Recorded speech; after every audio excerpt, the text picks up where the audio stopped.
Hey, everybody. How are we doing today? Steve Stockton here with you live from the high desert, New Mexico, 1 o'clock straight up here for me, high noon on the West Coast. You figured out whatever it is in your time zone. I can't count more than that. No, 2 o'clock in Central Time Zone 3 on the East Coast. How's everybody doing today? Let me pull the chat over here where I can see it. See, y'all talking about Warren Zevon there, one of my favorite artists of all time. I was just introducing Midnight Society to him the other day, and Vixen Doe brought up at Roland the Headless Thompson Gunner. That's one of my favorites. That's a ghost story, if you will. But he was just one of the most spectacular singer songwriters ever, and he is sorely missed. Let's see who we got with us. Eddie. Eddie's been in here a long time. Mags is here. Mary Bunnell, all the way from Robart, Kentucky. Sophie Littleford, how you doing? Let's see, who am I missing here? Midnight Society, of course, in the chat. One of my lovely mods there, and she and I are working on a project together that's going to blow your mind. More about that as it develops. Vixen Doe already mentioned again. Otter Girl, one of our friends from the Great White North. How's it there today, Otter Girl? You cold? 47 degrees and sunshine here in the high desert. So, like that, Jim Roman is here. We'll see who else we got. Ted Branston, all the way from the Highlands of Scotland. D-Rock is in the house. McClanahan's hobby. Lots of people here. 18 watching right now. Started 2 minutes ago. Thanks, everybody, for coming over here. Yet another live stream. Roxy E's here. I'm doing great, Roxy. In fact, I've never been better. I'm living the time of my life. Sorry, I'm living my best life. I mean, I don't even know if my mic's okay, 5.5, whatever. If I need to take it up, need to take it down, need to move it back. But yeah, let's unpack that here. Hey, Nancy D is here. Nancy, are you the one that sent me the heater? Somebody named Nancy sent me a heater for my studio here, one of those sealed oil heaters, and I love it. I don't need it on today, but on those nights she saw me a couple of times in there, I was bundled up because it's so cold. I have to turn the heat off because the unit for the central heating is right here behind me in what appears to be a closet, but you open it up in this big forced air unit that gas powered but air driven. Who else? I saw some Callie Snyder's here. Hey, buddy, haven't seen you in a long time. Callie's in Hawaii. Everybody being envious of him. Cinderia Frankenstein is here. I thought I saw another. Oh, Nancy, thank you so much. Almost lapsed into hillbilly there. Nancy, thank you, Nancy. Thank you, Nancy. That was just an amazing gift. And I love my fans. Y'all are so awesome. But yeah, no more icicles for me. That thing will run you out of here.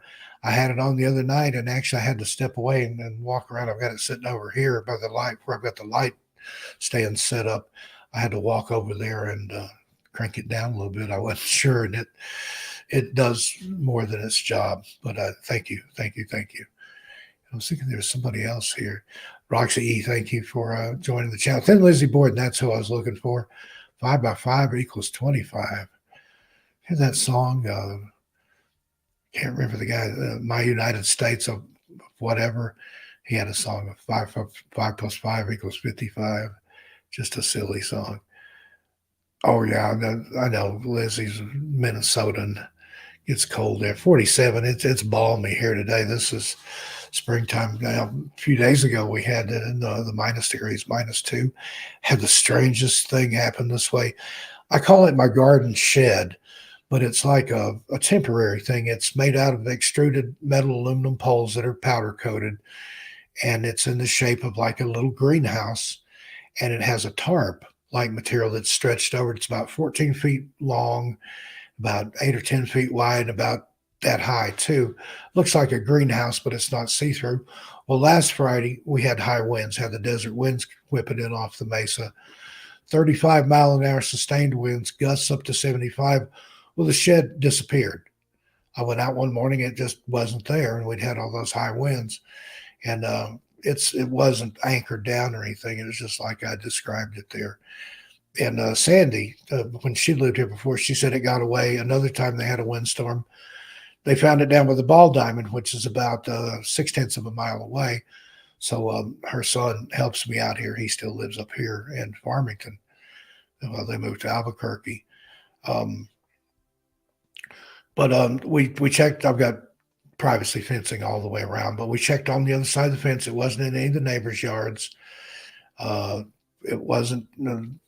Justin, his friend, drove around a couple of blocks in all directions, and they went out, expanded that search area, and drove a couple of miles in all directions. Think it might have been um, down by the ball field where it fled before, but no sign of it.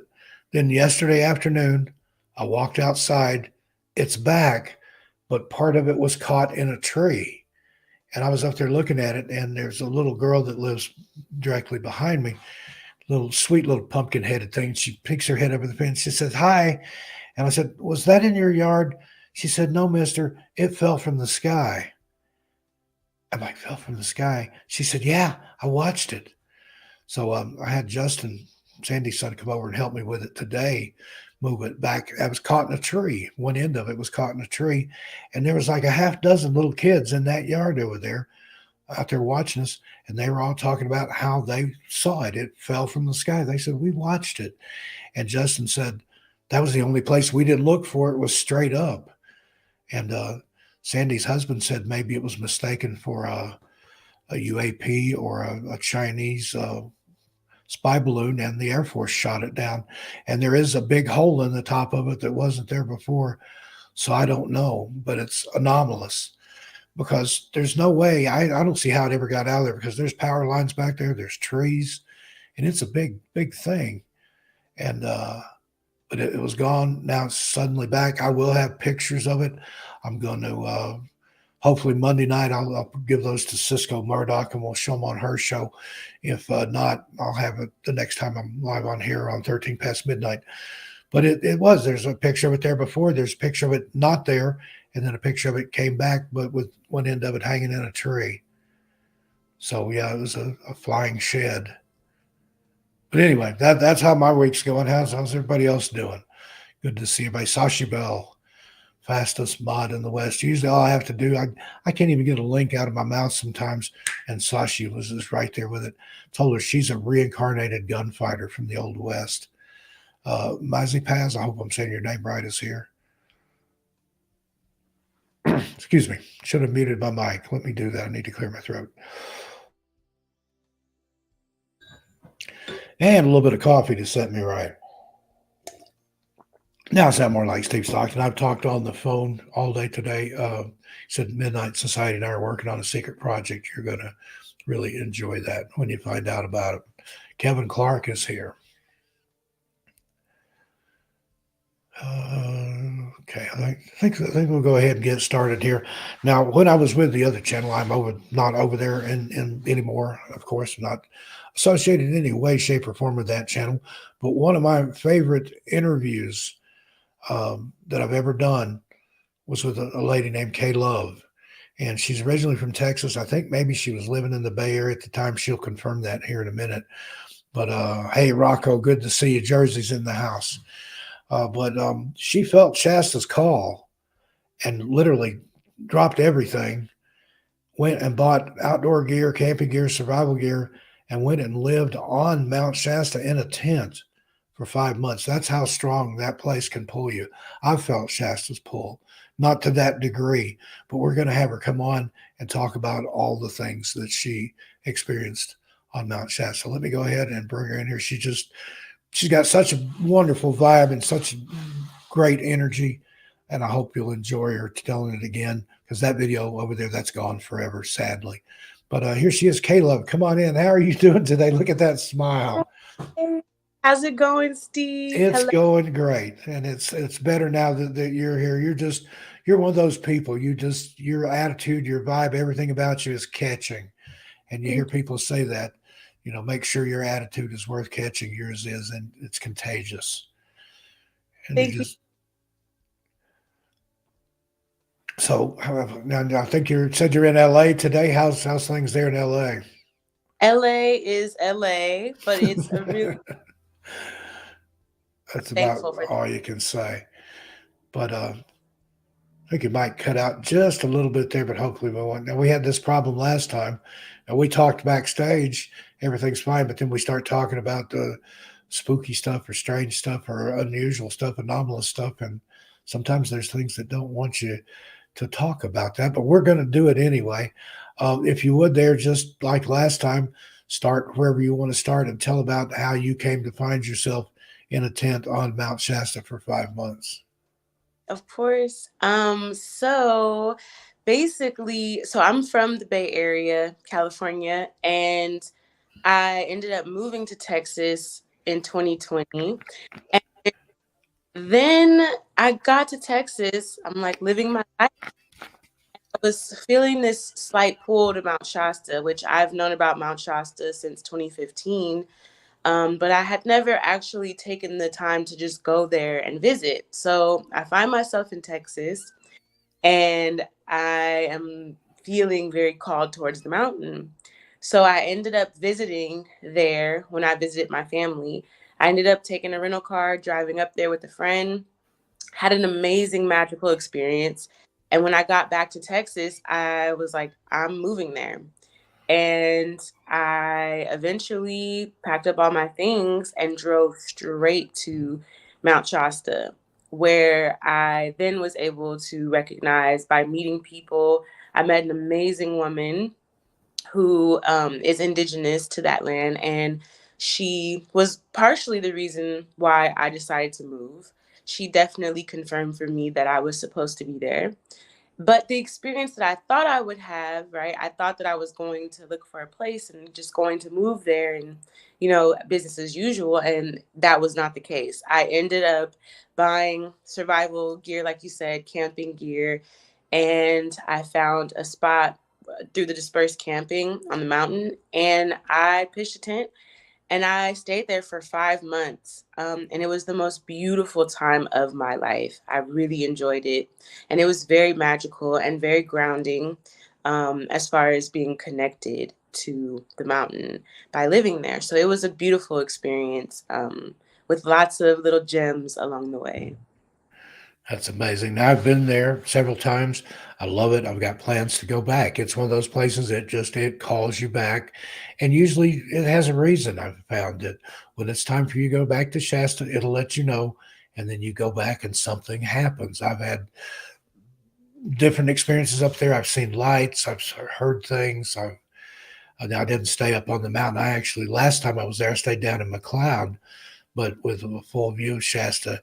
And the mountain watches you. I don't know how to describe that to anybody that hasn't experienced it, but I'd gone out at like I still smoked at the time. I quit smoking. I'm over a month in now. Thanks everybody for putting up with me. But I'd gone out at 2 o'clock in the morning to smoke a cigarette, and I felt like I was being watched. And I turn around and look, and it's the mountain is looming up there behind me. And that would happen during the daytime too. And also, I was up there for 2 days that time. One of those nights, I was out real early in the morning, and I saw these lights. It reminded me of the Brown Mountain lights in North Carolina, that kind of just iridescent kind of glow and pulsing and changing colors. But those are small. They appear to be maybe basketball size or something. Whatever I was seeing up on the slope of Shasta at 2 o'clock in the morning, it was the size of a jetliner. And I've heard, I think maybe it was you that told me this, KayLove, that basically Mount Shasta is like an airport for UFOs. They're in and out there all the time. And then I've covered missing person cases from there. And anybody that's heard the infamous robot grandma story, that happened on Mount Shasta. Two of the most amazing Bigfoot stories I've ever heard. One lady was there in the springtime, saw what she described as a female Bigfoot giving birth on a slope there in Shasta, and another lady, totally unrelated, they didn't know each other or anything. She was there a few months later and saw what she described in the same area as a female Sasquatch nursing a baby Sasquatch. So Bigfoot, Sasquatch. I think you call them tree people. Yes, Want to yes, I do elaborate call on them. that because I think that's a fascinating take on it, and I don't think that you're wrong. Yes, so I call them tree people because my experience with them are usually close to the trees. Like I've seen them walk from tree to tree or directly next to a tree. They'll step out next to a tree, kind of like peeking at you. So that's where I was like, tree people sounds pretty appropriate. That I like that. And Bigfoot Michigan Rob's in here. He's written some stuff for me, and he talks about things like that. There are cases where people would see what they thought they were observing a stump, and then suddenly the stump stands up and walks off. That it looked like a tree stump. It really appeared as that. Or like you were talking about, people seeing them duck behind a tree, but they walked to the tree. They didn't come out the other side. They're just not there anymore. So it's like they have a cloaking ability or some sort of way to disguise themselves. But and you can answer to this, but when they want you to see them, you will see them. Yes, I believe that to be true. I believe that they don't show themselves to just anyone. I think that you have to have a certain level of consciousness and understanding because I don't feel that they are malevolent. I think that they are very benevolent. And so that I don't think that they would ever want to scare anyone or, like make anybody feel uncomfortable. So I think that there's a level of being familiar and acclimated to nature and the natural setting of nature's environment that helps to be able to be receptive to seeing them. Yeah. And like I said, they're giving you a little glimpse, a little taste, and it's going to see how you react. And if you freak out and run screaming, they're like, okay, they're not ready yet. But then when Hmm. you get a little inquisitive and maybe you're walking closer or showing some sort of reciprocal interest, then and maybe there's a curiosity that they have. Maybe they like to observe and watch us and look for us the way they go. Do they sit around in a group and say, "I saw a person today. They were down there, but then they were so strange looking." Maybe Bigfoot's taking blurry pictures of us while we're out doing our business in the woods. But it's fascinating to hear some of the accounts. And like you, I don't believe that they're malevolent. I don't think they're there to hurt people. I had an encounter in Jefferson National Forest in Virginia near Damascus. I was hiking on the Appalachian Trail, and I'd heard the tree knocks and the whoops and the howls and stuff. And then suddenly I began to be pelted with small round river rocks, and they were just like flying straight out of the woods. It wasn't like somebody tossing it. It was just a straight line. And I only knew that I was getting hit. I didn't feel them hit me, but I heard them hitting the ground. And I picked one up and it was warm to the touch, but it was a round, flat river rock, about a little bit bigger than a silver dollar, not enough to actually hurt me. But I was a long way from any river where those could have came from, and it was warm to the touch. And for those of you that study the paranormal and the supernatural, you know that when there's poltergeist-like activity and you have an apport, a lot of times things that just appear out of nowhere will feel hot or warm, or maybe it's because it was holding it in its hands before it was tossing it at me. But at first, I thought, well, they're telling me, go away. They're going to stone me. Get out of here. But years later, I had the realization that there was a problem because it was nighttime. I just had a headlamp on. I wasn't on any particular trail. It was along the Appalachian Trail, but back when I hiked regularly, I like to do my own thing and just cut through the woods. And I think there was something in there that I didn't want to encounter. Maybe a bear, maybe a big cat or something. And they weren't trying to hurt me, but they were saying, hey, pay attention. Go that way. Turn around, go some other direction. Pick another trail to blaze, because if you go around that corner, there's a bear and it's hungry, or there's a big cat waiting in a tree. So I think they were warning me off in a good way. I don't. It didn't feel. I mean, if they wanted to do something like that, they could have found a bigger river rock and bounced it off my head. But instead, it was these little ting ting ting ting just to get my attention. Now, did you have any experiences like that? Did you hear the tree knocks or the calls, or uh, other than the sightings that you talked about, like the little peek from around the tree? Or Yeah, so I had a couple of different experiences because there's so much activity when you're living on a mountain, and especially at nighttime, being in your tent, you're hearing animals, but there are other things out there too. And so I did have a couple of experiences where I was a little bit not afraid for my life, but just fear set in while I lived on the Mhm. mountains that night Well, that's a because I frightening wasn't sure what prospect I was. anywhere if you're out on a mountain, and even if there's not things to worry about, there's people, there's animals, there's. I'm more scared Yeah, of people than I am anything else I've ever encountered in the woods, with a couple of exceptions. But yeah, it's a wonderful place. And uh, one of the guys from the Eagles, he was talking about Joshua Tree, but he said, "Man, it's everybody's power spot." But that's the way I feel about Shasta too. There's literally something for everybody there. If you're a New Ager, if you're looking for Saint Germain, who supposedly still walks the mountain, if you're looking for Robot Grandma or the Tree People or UFOs, or just to get out and commune with nature, it's one of the most. It's like a holy spot, a sacred spot to those indigenous people. And I get that because when you're out there, it's like being in church sometimes. It's like being in a cathedral. And that's why I pack in, pack it out. I don't ever leave any trash or anything behind. And in fact, if I find other people's trash, I'll pack that out too.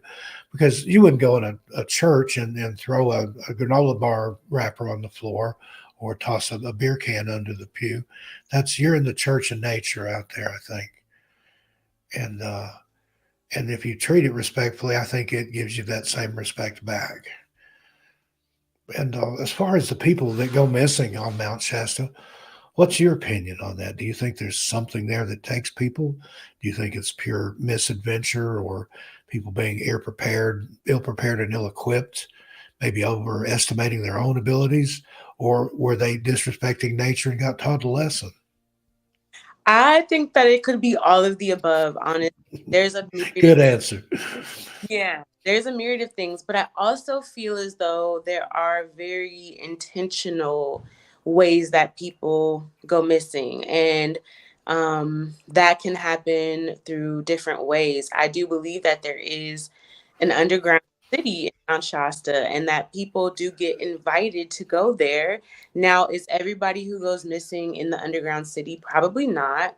Some people are ill prepared. They're going on hikes and they don't have enough like water or, food or what have you. And they may, unfortunately have, they may pass or they may go missing and then their bodies are found later. However, I do feel that there are people who intentionally sometimes go missing by taking the invitation to go in the underground city. And sometimes it may not be intentional. Maybe they're not aware that that's what's about to happen. But I do believe that there are a percentage of people going missing that are not necessarily like they didn't die. They are still quite alive, but just in a different reality, if that makes sense. Yeah, absolutely. And because you have the stories of the Lemurians, the cities of gold, the underground, the caverns. There's supposedly some type of natural cathedral in there. There was one lady that had a religion based on that. And then I can't remember the gentleman's name, but that wrote the I Am stuff. There's still an I Am reading room there in the town of Shasta. And that's what I said. It's a place for New Agers. It's a place for those seeking enlightenment, seeking nature just to get away and skiing. I've never been there. I've been through there in the wintertime, but I didn't do any skiing or anything. But there's that there. And then if you listen to that robot grandpa story, grandma, he was the little boy was supposedly taken into a cave, and he saw things in there like backpacks covered in cobwebs and dust and hunting equipment, camping equipment, and even people that were maybe like in a state of suspended animation. And before you told me this story, and I'll set it up and then let you tell it. But you met someone that you thought might not have been entirely human in I believe it was a crystal shop or mineral shop. Would you tell me that story again, please?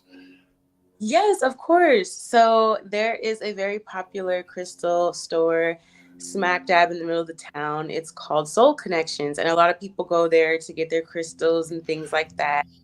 And I happened to go in the store that day. I'd been there once before, and I went back to visit again. and I was just looking for like incense and sage. And I was like, kind of like that feeling when you feel someone looking at you and then you turn around and you guys lock eyes. It was almost like that, except I was startled. And usually when I feel someone looking at me and I lock eyes with them, I don't immediately get startled. You know what I mean? So I was almost startled. It was like I saw a giant, or saw something that we hear about in a lot of these stories. It felt like that energetically. And when I made eye contact with the gentleman, he was very tall. He had on casual clothing, cargo shorts, like a regular t-shirt. And when I made eye contact with him, there was this like silent understanding of energy. I felt his energy and he felt mine. And we almost like nodded heads at each other, and we went about our way. But his energy was just like, not misplaced, but it was almost like, what are you doing here in a regular store? It's like I had all these questions in my mind about what I experienced, but it seemed so casual and just ordinary, although it wasn't. And that was very interesting. Yeah, that's just fascinating. Like there was some sort of connection there, and like maybe like, why are you looking at me? And you're like, well, why are you here? And he's like, who are you? Why do you care? That sort of thing. Like, but he got it that you were picking up on his wavelength and he on yours, and that's how those Lemurians have been described, as tall and kind of odd looking. They stand out apparently.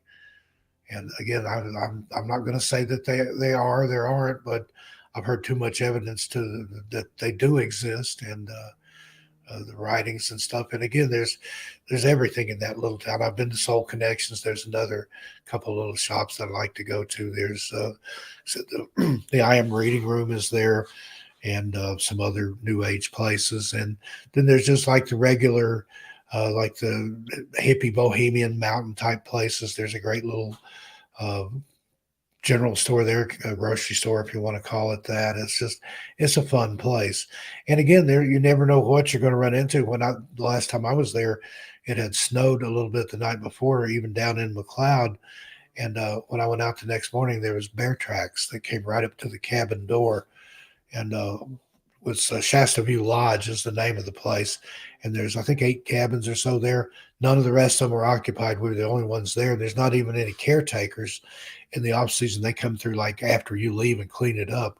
But you check yourself in, you punch a little key code in, and yeah, there was a bear that had wandered up and to the door, and it was a small bear. It wasn't huge track marks, but again, nature. And one thing I noticed about even down in the lower parts of the mountain like that, before you get up on the slopes, was just the thickness of the trees. There's places where the trees are like this close together, and I could see getting lost in there, particularly at night, and not being able to find your way out just simply because you can't go in a straight line. You've got to cut around things and squeeze between things, and it's I don't know, it's just a strange place, and that energy. I know the first time I ever saw Shasta, I'd moved from Las Vegas to Portland, Oregon, and I'd spent the night in Susanville and got up and left before daylight and got behind the snow plow. Was the only way. Literally, the snow after they plowed through it was higher than the vehicle that I was driving, and that was the first time I saw Shasta. It was in the early morning light, and when it pops into view, it literally just takes your breath away. And the same with the last time I was on my way to the Bay Area, I was on my way to San Francisco to speak at a UFO conference. And when you take that, there's a curve there right before you get to Weed, I think. There's a rest area there. But right before you get there, you go around that big curve on the 5, and there you see Shasta. It's just, boom, there it is. And just, Sandy was driving at the time, and I said, pull over, pull over, pull over. And she's like, what? She's like, are you going to be sick? Does Mulder need to get out or something? I'm like, no, I want to just look at the mountain. She wasn't as impressed with it as I was, but again, I feel that pull. I feel that draw. And I've talked about, I have plans to go back this summer. And you said you were going to be there this summer too. So Maybe we can meet up and do a live stream from Shasta. That would be awesome. And maybe talk to some people on the street. I've always wanted to do those man on the street things, just run up and stick a microphone in somebody's face. So, why are you here? What's your story? What do you like about Mount Shasta? Again, get away from me. But most people are receptive to talking about it because it's one of those things. I've never met anybody that's been there that didn't have some story to tell you, or that they were touched in some way by either its beauty or its grandeur in a natural way, or something profound happened to them, some life affirming experience, or like you and I talked about the downloads, where you're getting this cosmic information from somewhere, and there's like scenes and things that just appear in your head. Now, did you? What extent? I know the answer to this, but a lot of these people may not have heard your story before. As far as that type of activity, what did you experience on when you lived on the mountain? Did you get any revelations or any cosmic awareness or anything like that came to you?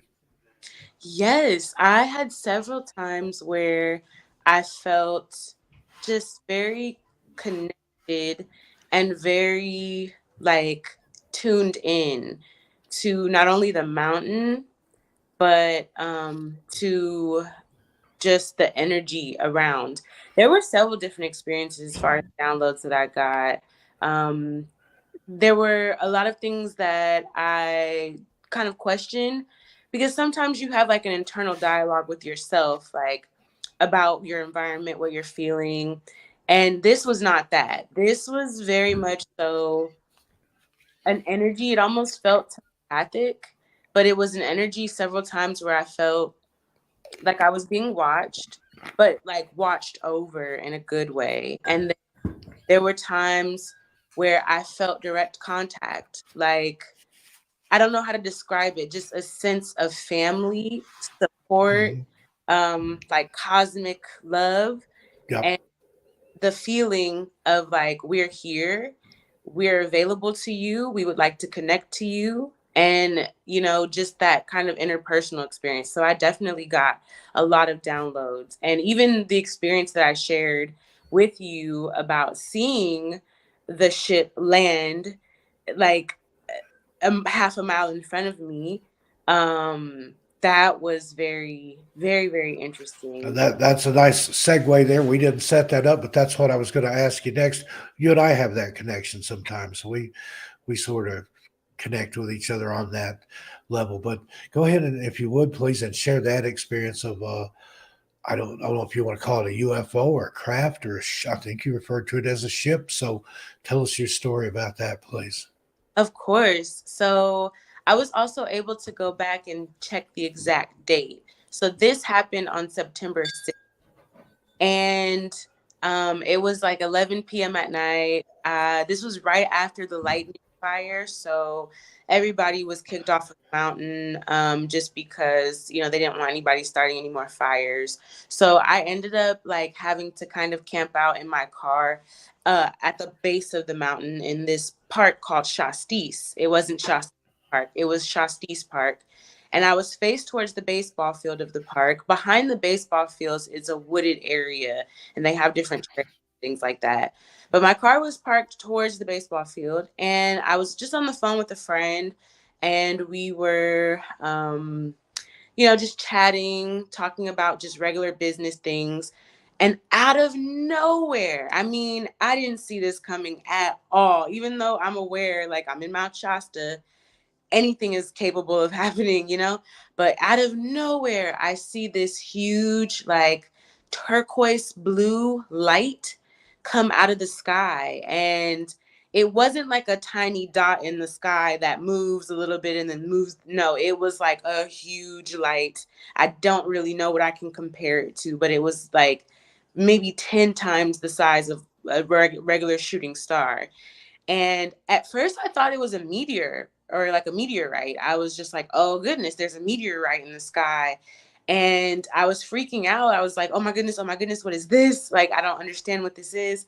and it ended up landing half a mile into the wooded area behind the baseball field. It landed there, and I didn't feel anything. I didn't feel like any shaking. I didn't hear anything. I just saw this giant blue light. And when it landed, the light lit up. I could see it through the trees in the woods.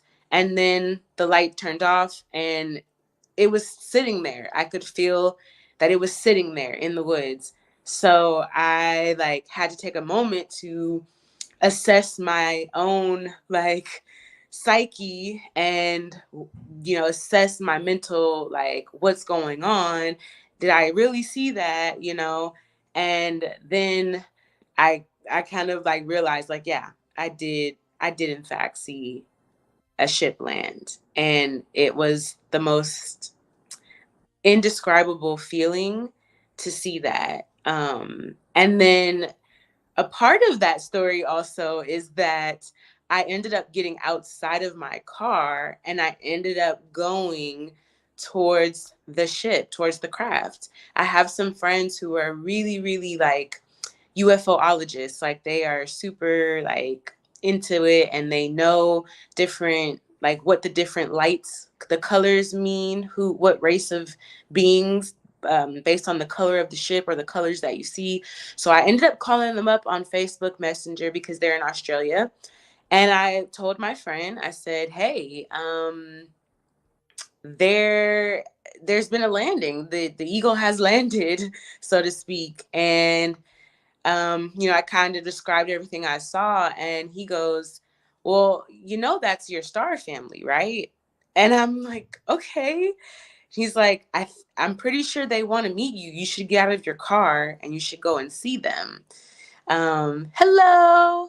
Just see that comment there. So I get out of my car. Despite my extreme hesitancy, not because I'm afraid of the beings, but because it's like 11 p.m. at night. And like you said, there's bears, there's mountain lions and things. And also there's a factor of seeing something that I've never seen before in my life, and preparing myself to see something that I've never seen before. So my friends tell me, they're like, well, there should be an open gate where you can walk through. And when you go through that pathway, you're going to walk up a bit to be on your right hand side in the wooded area. But before you get to that portion, your phone is probably going to go out. Your phone's probably going to go out because these beings are very high vibrational. So they have like technology that is way beyond ours, which in most cases, when we hear stories like this, if you're listening to the radio in the car, the radio goes out, or, your car acts funny if you're close to that type of craft. So they were saying, like, once you get closer, your phone is going to go out. We're not going to be here, and you're going to have to go the rest of your way on your own.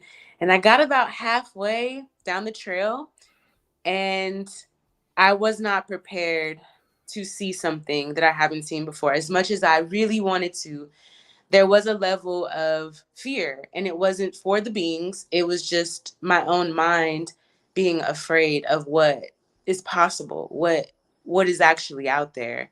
But I did feel a telepathic communication with a female.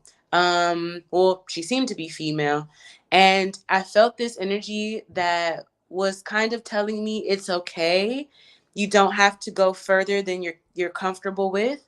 We're just happy that you got out of your car to begin with. And that's pretty much where the experience ended. I ended up walking back to my car and, just kind of ruminated over it for that time. But it was a very interesting experience. Indeed. Now, have you been back since that particular experience occurred?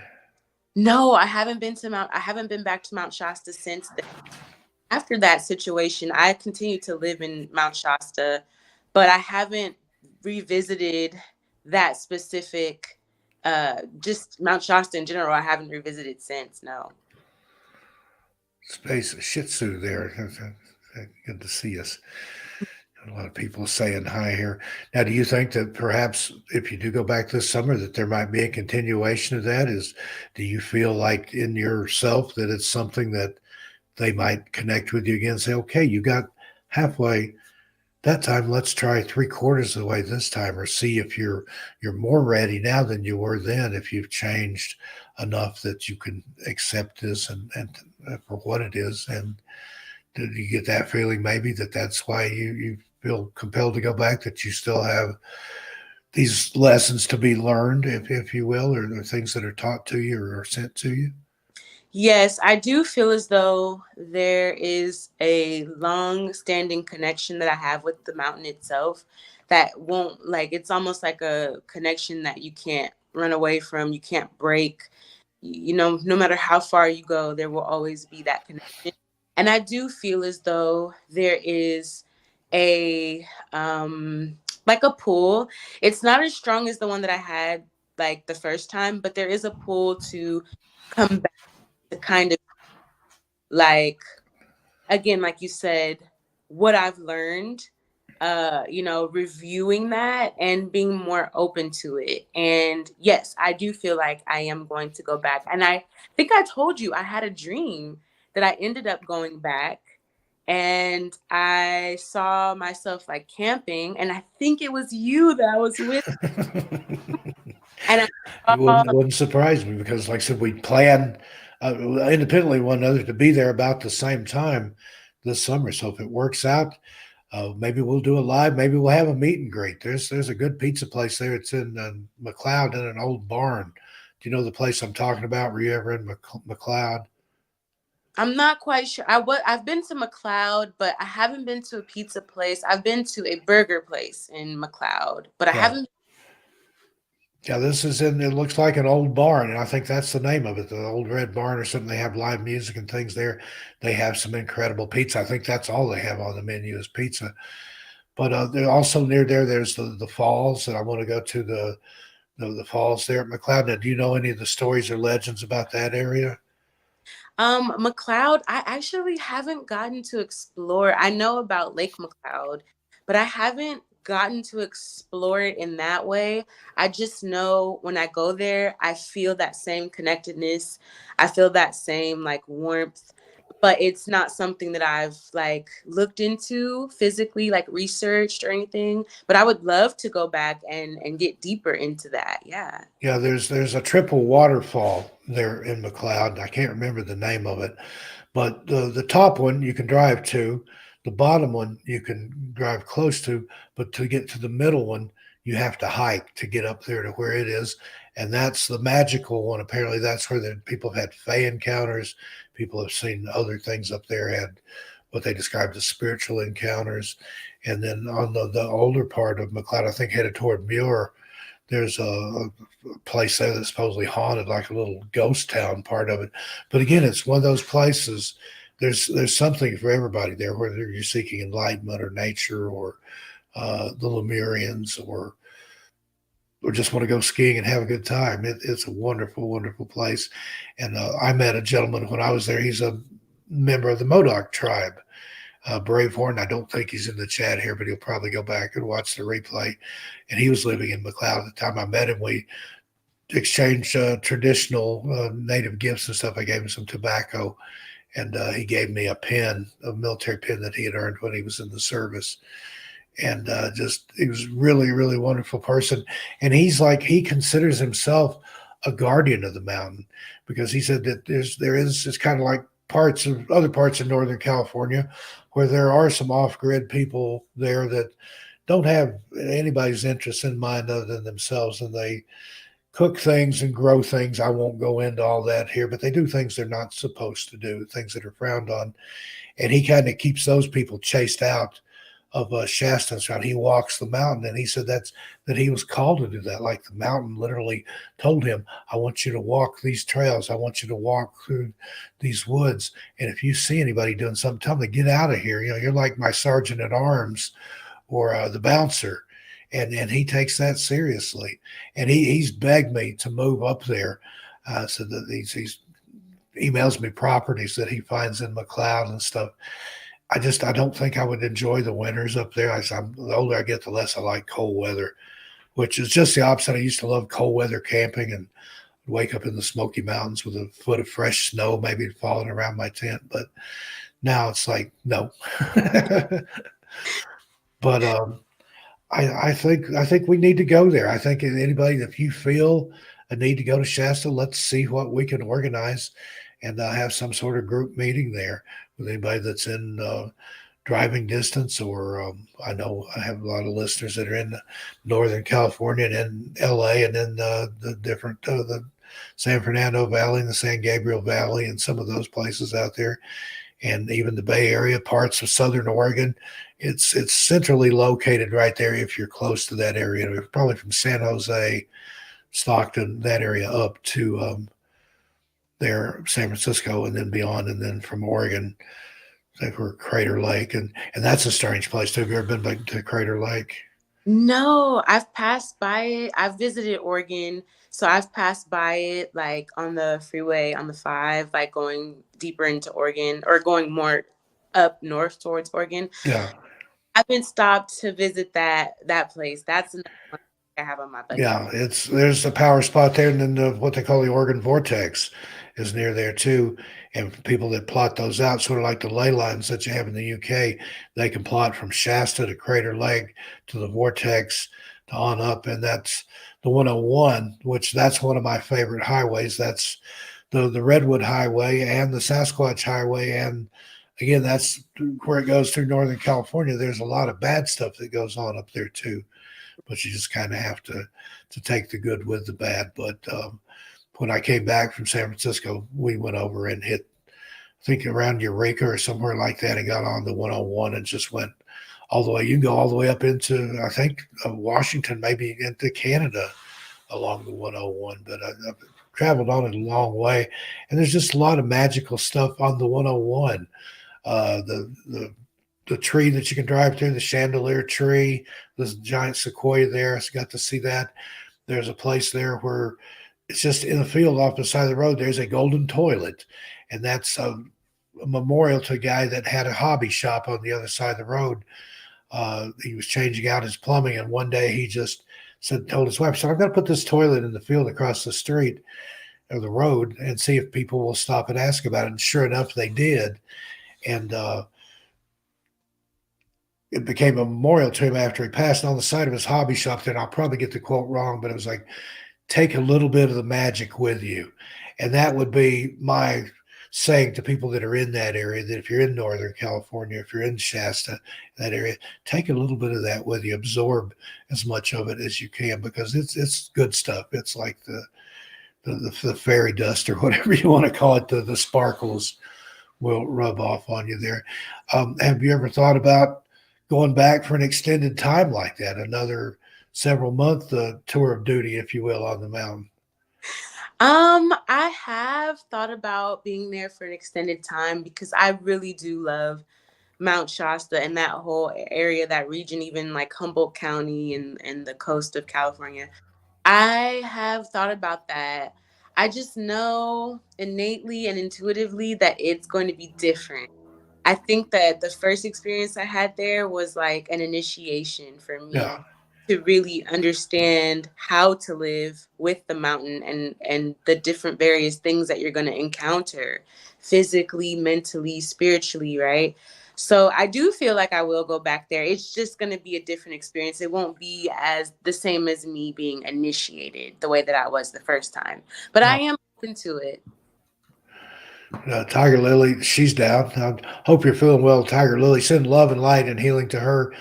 She just had a minor procedure done, and glad she's here with us today. It means she's doing okay. Love you, sweetheart. Let's see.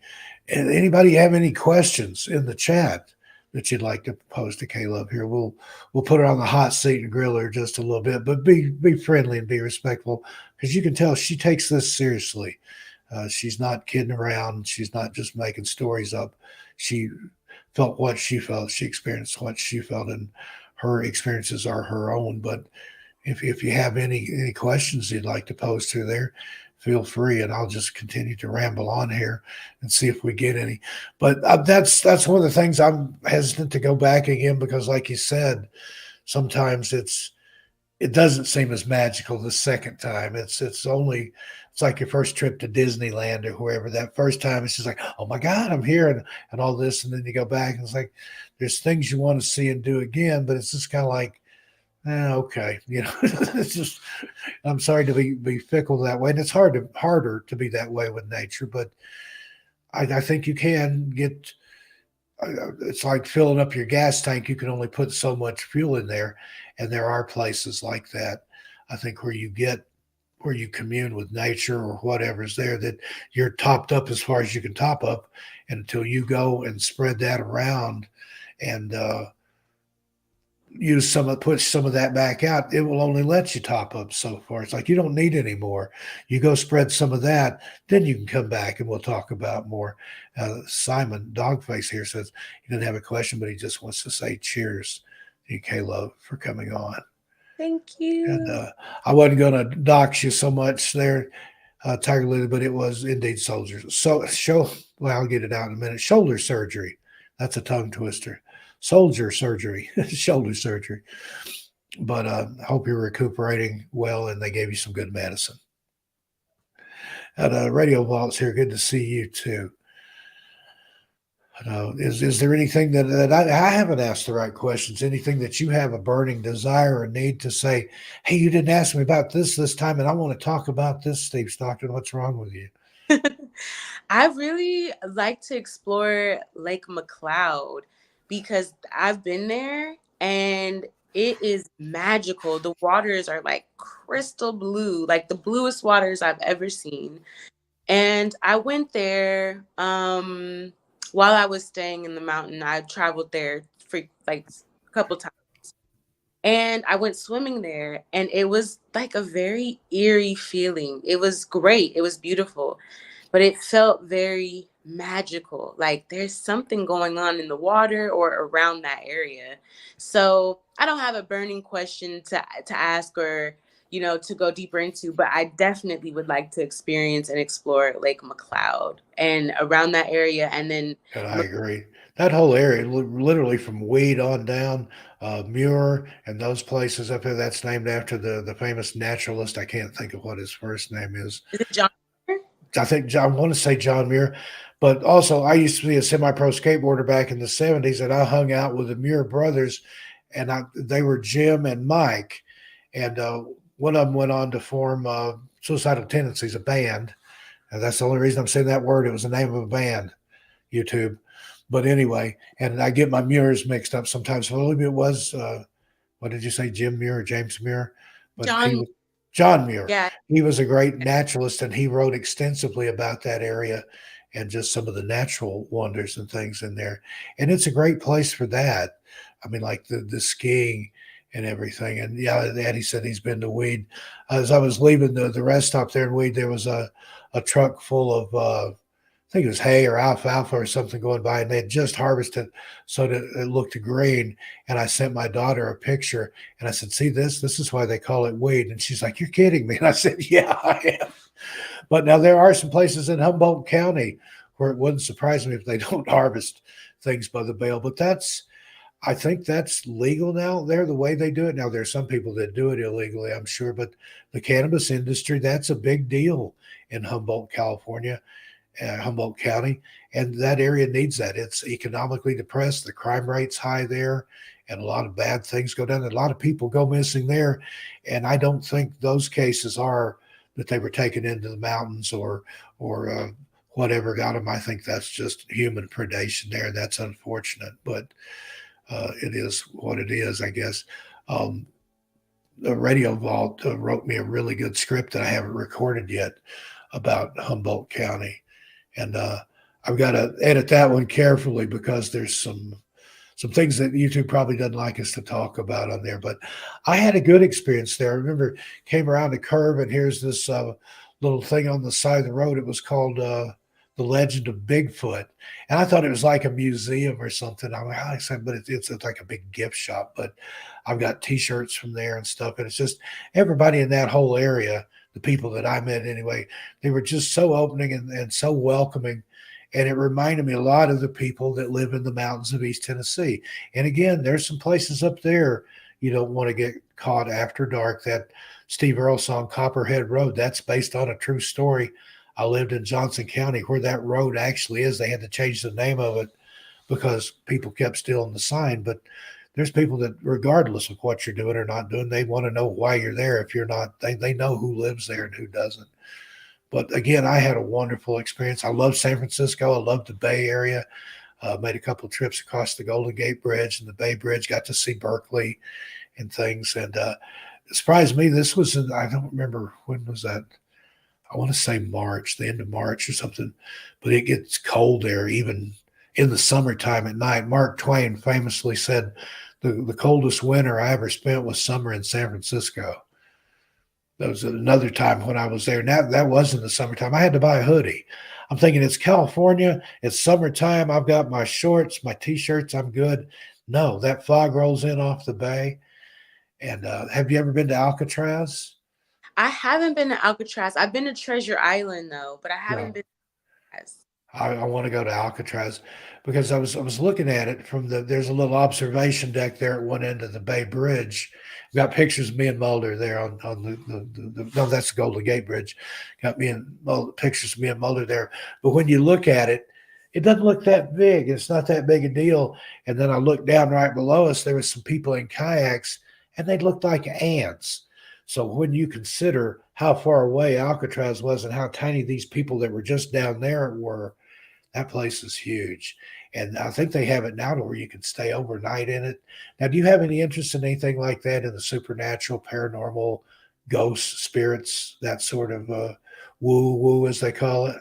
Yes, I've always been interested in the paranormal ever since I was a child. I watched Unsolved Mysteries. That's a show that they had on way back in when I was younger. But I have been interested personally, like going to different haunted locations and, not like the typical Ghostbusters where they're like just playing around, but like actually investigating, like doing spiritual investigations and seeing why is the energy still trapped, like why are spirits still trapped in the locations that they're trapped in, and what they want to say, how, just to bring healing, because I think that a lot of times when it comes to these haunted places, it really just boils down to there's unresolved trauma that is still spiritually being manifested and perpetuating itself. Yeah. So yeah, I'm I definitely. agree. And there's the people that provoke and Cisco Murdoch, I'm on her channels on Monday nights, Journey Through the Gate Paranormal Portal podcast. She goes to places like Gettysburg and helps people cross over or go into the light. She'll talk about their soldiers and things there that may not even know they're dead or know not what they're supposed to do now. And she hates that where that's like some of these investigators treat it like it's a pet, like a trick pony or something. Show us a sign, knock on wood. Can you move this ball? But she said, why are you having them do all that? And she said, I would liken that to if you were walking down the street and somebody had fallen in a hole and couldn't get out, and be like, hey, I see you down there. What's it like to be in that hole? Can you tell me why you're in the hole? What happens in the hole? She said, no, I want to try to get them out. Then we'll get the story about how they got there.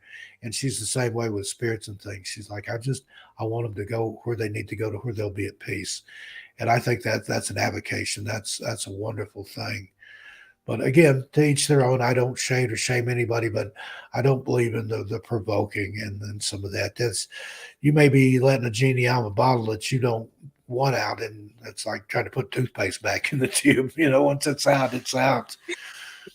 Yeah. But KayLove, we're running up on an hour here. I want to thank you for your time.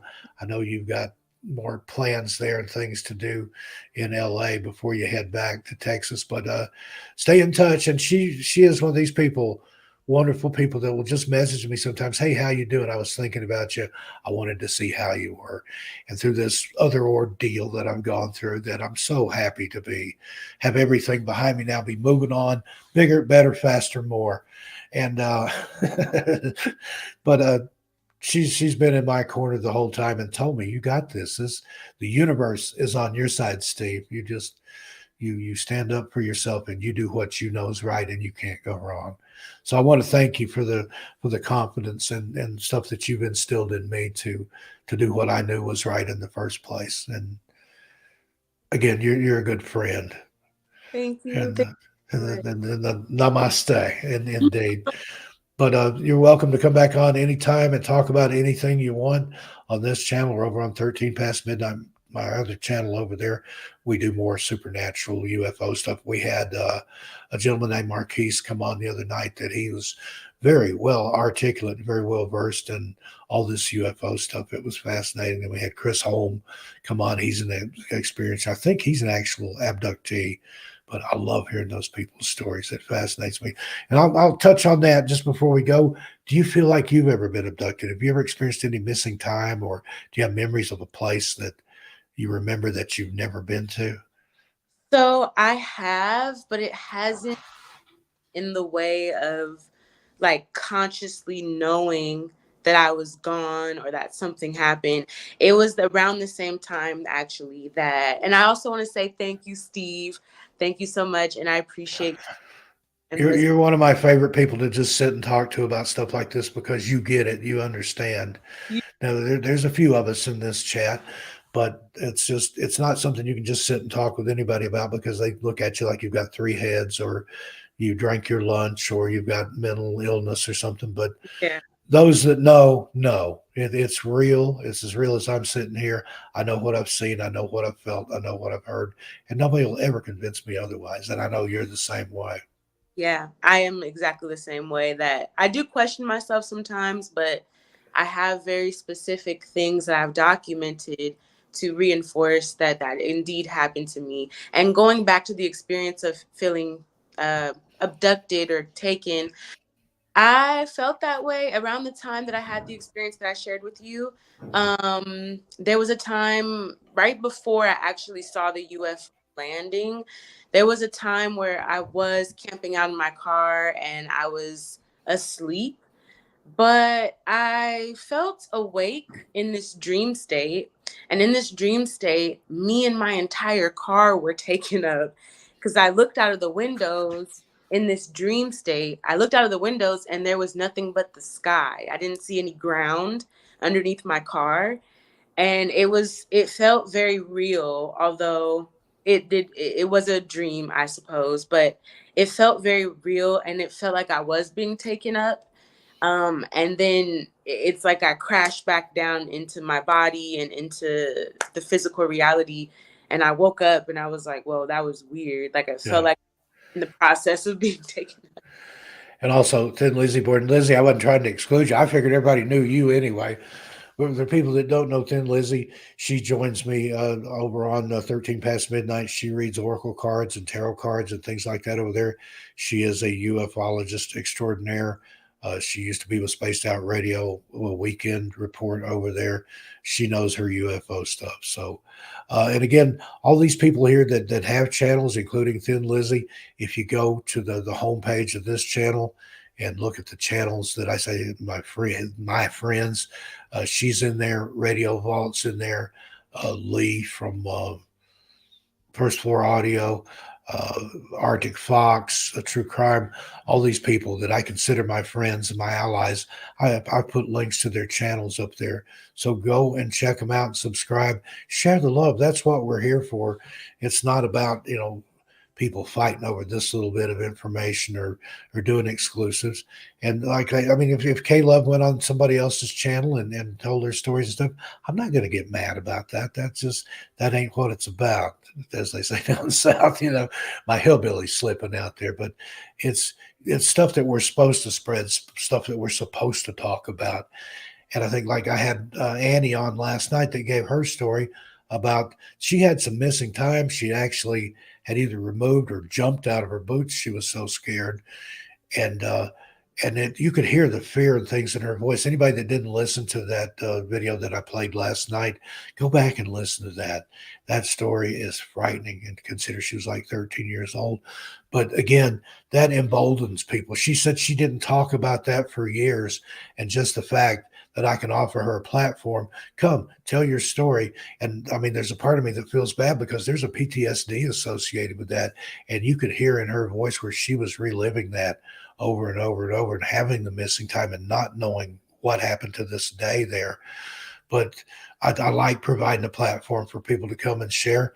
And we said that in the video, that if you've had the experience like this, come forward and talk about it. You're among friends, and we're a family here. People started calling themselves the Stocktonites. I didn't call them that, but I'm okay with that. I'll be your leader.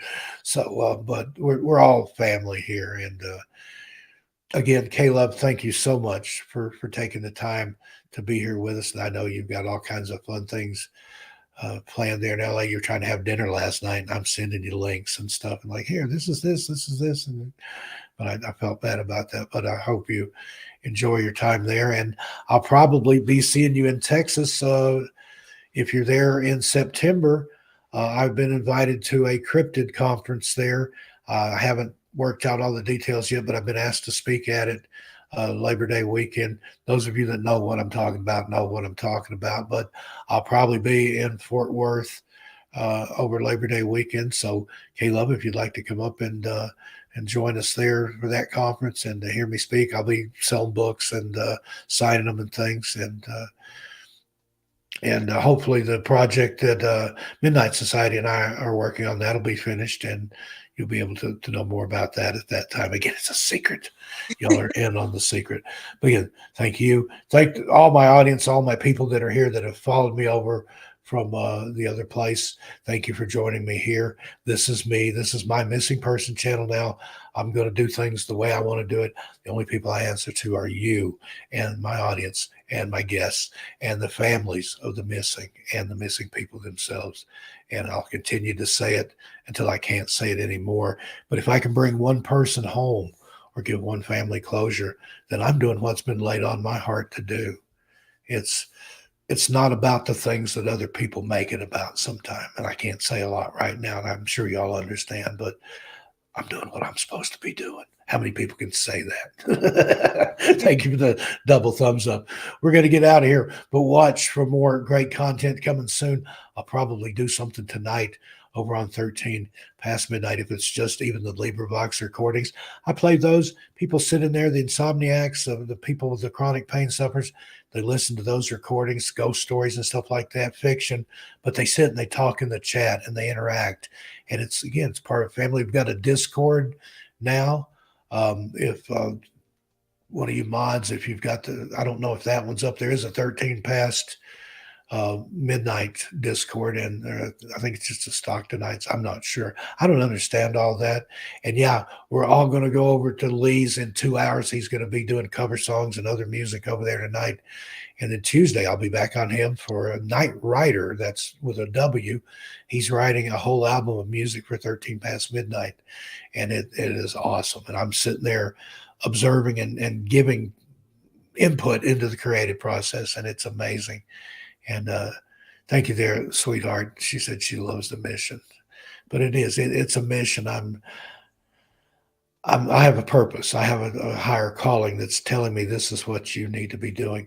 People like your voice. People will listen to you. Use it for good. Leverage this community for good, not greed. And some people don't get that. Some people can't be adults. But all right, we're going to get out of here again. One of you mods, okay, I think Sashi, again, fastest mod in the West there. But again, check out the channels, the recommended channels on this page. It's all people that I love, adore, that mean something to me. Lizzie's going to be doing some readings over on, she's working on the Discord for this channel.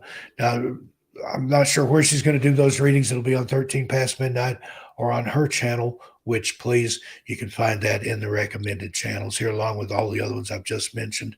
But come and check us out. And I'm getting hoarse here, so I'm going to go drink some tea and lemon and honey. But again, KayLove, I can't say there's not enough adjectives in the English language to describe all the good things I feel about you.